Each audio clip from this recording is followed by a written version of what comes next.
আসসালামু আলাইকুম। আপনারা সবাই কেমন আছেন? আলহামদুলিল্লাহ আমি ভালো আছি।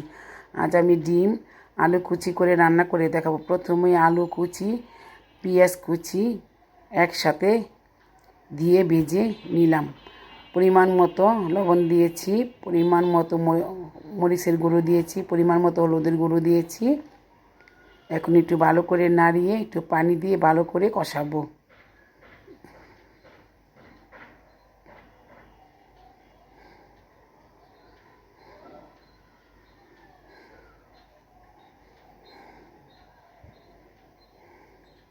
কাঁচামরিচ দিয়ে দিলাম, বলক উঠে গিয়েছে। এখন আমি ডিমগুলো ঢেলে দিলাম, ভালো করে নাড়িয়ে দিব।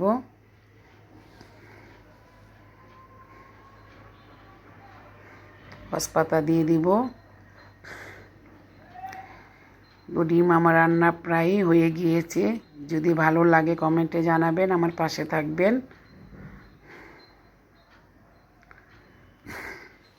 আল্লাহ হাফেজ।